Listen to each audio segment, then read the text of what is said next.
Hi friends. I'm not even really sure where to start this one. I think that part of wanting to do this project for me was I wanted to make these informational and educational videos. And I think that maybe I've been neglecting the more emotional side of things and not acknowledging, I guess, just how emotional this process has been for me. Maybe I should get some tissues.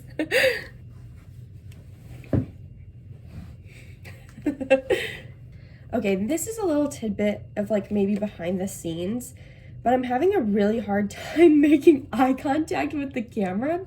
So I'm gonna take a sticker and put a smiley face where by where the camera is supposed to be so that my eyes are drawn to it. Yeah, there are some smileys in here. I feel like I've stalled sufficiently. I think that maybe I am putting off talking about this because I know that it's going to make me emotional. And honestly, that doesn't seem like a good enough reason to not talk about it, so that I think I'm just going to. I think that maybe I just want to talk about all of my feelings that I've been feeling since all of this happened. I had a friend who had an autistic sibling. And I was talking to this friend one day and they brought up the fact that they thought that I might be autistic too. And I just sort of brushed it off. I didn't think much of it. And then the same thing happened again with a separate friend who also has an autistic sibling. And these two friends, they didn't talk to each other or anything. And they separately brought up the fact that, hey, I see a lot of traits that my sibling shares with you, and I was just wondering if you ever thought that you were autistic. And by the second time somebody had brought it up to me without me prompting, it sort of made me believe that maybe something was going on. I'd always had these thoughts in the back of my head, oh, what if I'm autistic? But I never really gave much validity to them until I had that second experience, and I was thinking to myself, this has happened 2 times now. Maybe it's not a coincidence anymore. Maybe there is some truth to these things that these people are saying. I remember I was sitting down with my 2 friends at lunch, and this is nothing against my friends. They've been wonderful and accepting ever since figuring out my diagnosis when I shared it with them. They've been incredibly supportive and totally on board. But the very first time I brought this up to them was my freshman year of college, and we were sitting in the dining hall, and I brought up the fact that I was so-and-so thinks that I am autistic. I might be autistic.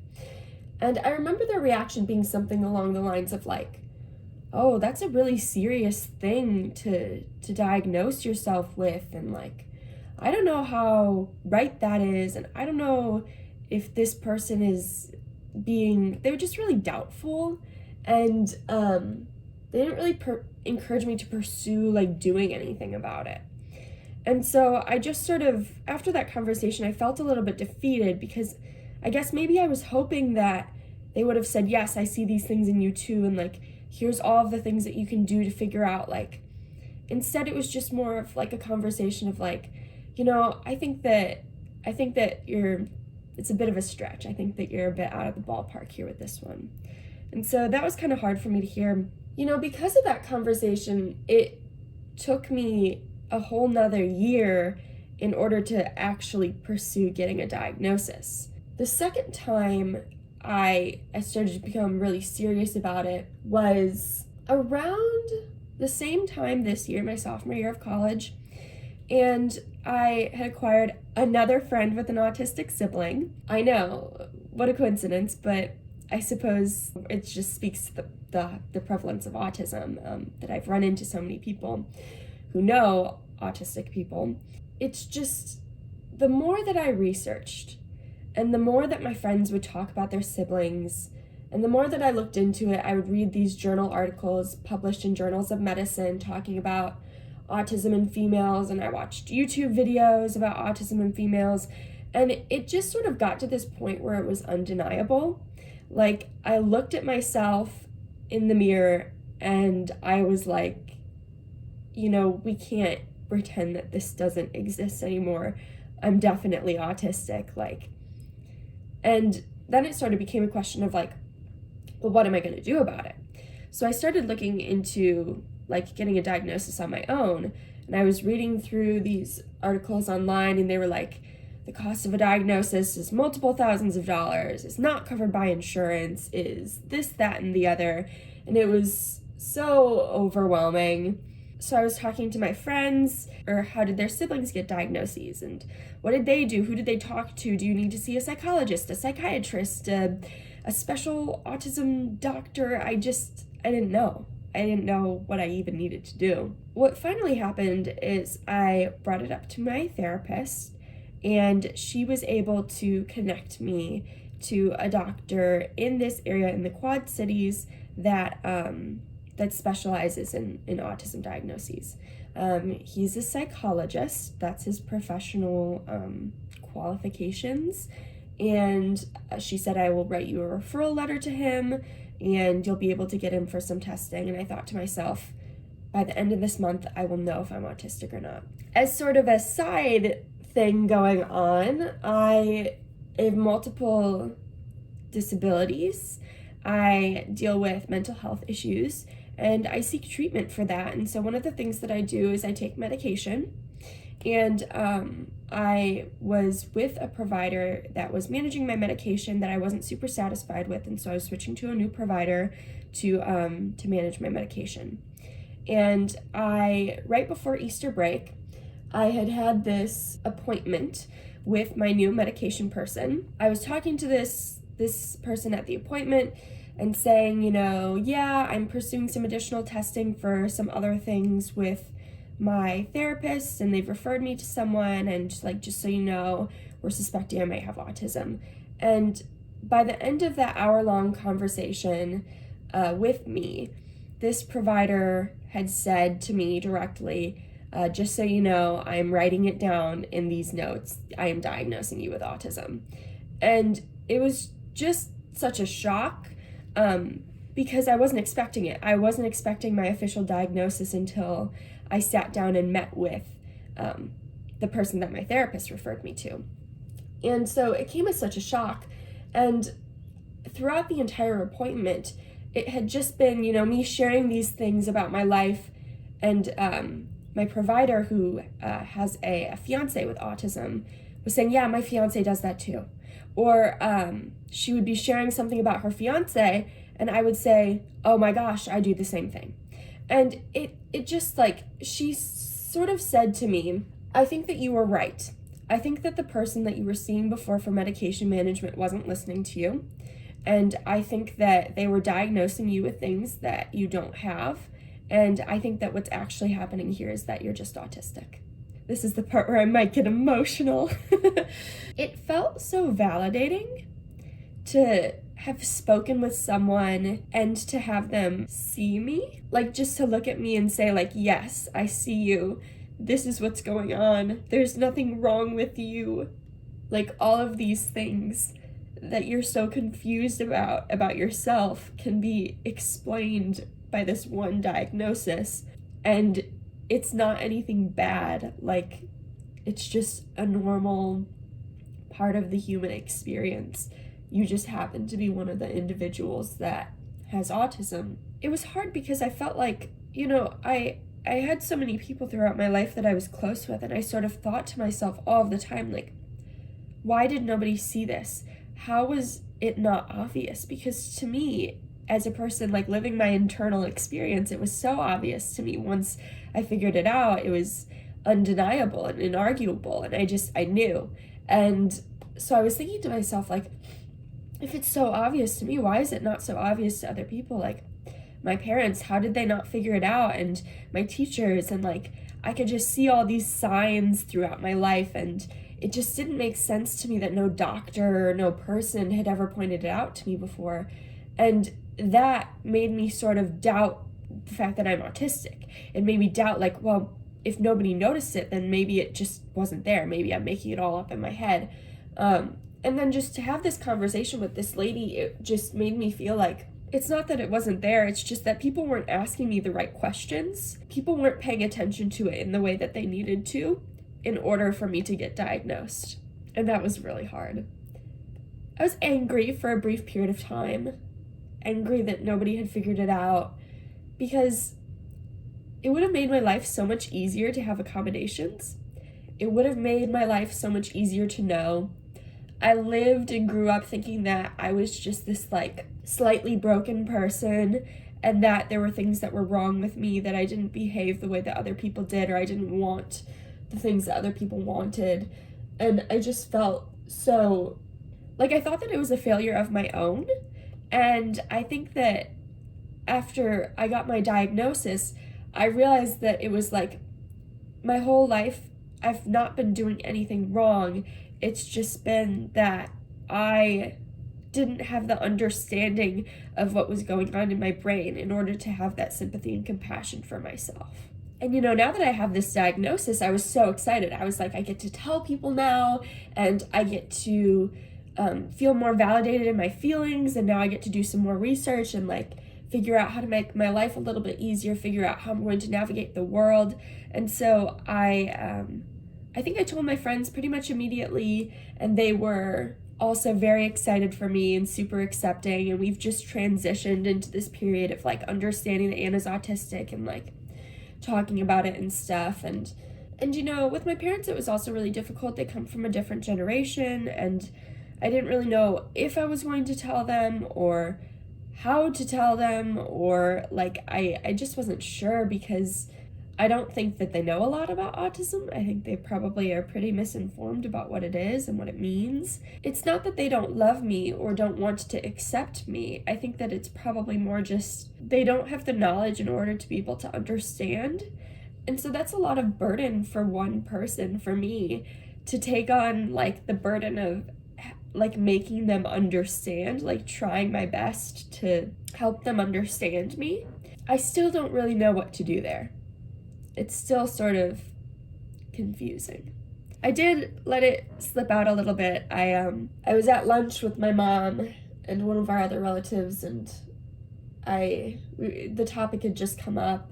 My other relative, she works with young people with autism, and I don't know, she was just talking about things, and I just sort of like blurted out.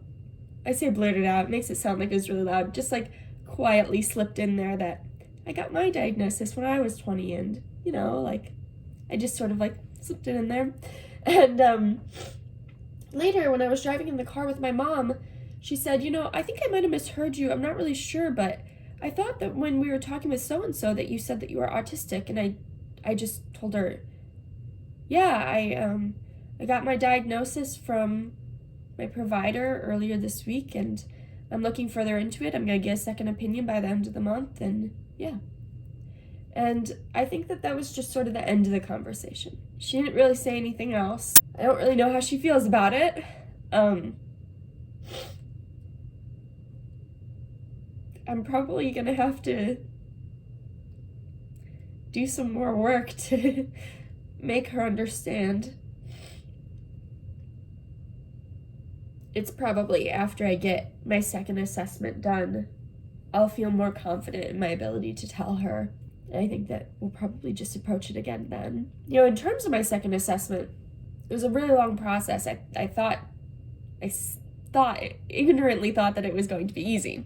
And I played phone tag with them for a couple of weeks and tried to get my referral letter in, and they weren't getting it. And finally they did.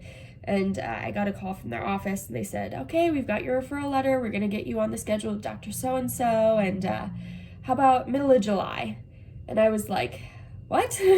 This was April. And I was counting on my fingers, April, May, June, July. That's 4 months. And I was like, I have to wait 4 more months in order to figure this out. And yeah, that was sad. But I get it. It's a specialist. It's really, really hard to get into specialists. And so I said yes to the appointment.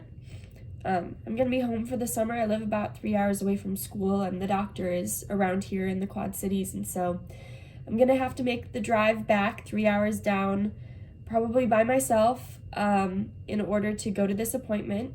The appointment is 4 hours long. And then at the end of the day, I'm probably going to drive back, or I'll stay with a friend down here or something. But yeah, I think that after I have that appointment, I'll be feeling a lot more validated that I've had a second opinion, that somebody also recognizes the same things and is willing to give me my official diagnosis. I guess, like looking at this as a whole, right now I'm treating it as though I've already gotten my official diagnosis, because I technically have. I've had a qualified professional who's told me, I am pretty darn sure that you're autistic, and that's kind of enough for me. I'm still going to pursue the additional testing. It is covered by my insurance. I'm lucky that I have insurance that covers it. Right now, I'm sort of in the phase of telling people that I feel comfortable telling. It's not like anything has changed, like it's not like I got diagnosed with autism and then suddenly became autistic. It's just this reframing and restructuring of my entire life. Like, now I have a new word for what was always going on, like, the whole entire time. And now when I look back at past childhood experiences, I'm able to say, like, I can see my autism coming out there, and I can see, I don't know, it's kind of hard to describe. It's just sort of like I look at past experiences from my childhood, and I'm able to identify, like, oh, I did that because of my autism, or like, oh, the reason why that was so difficult for me and I didn't know about it is because I was autistic and I just didn't know.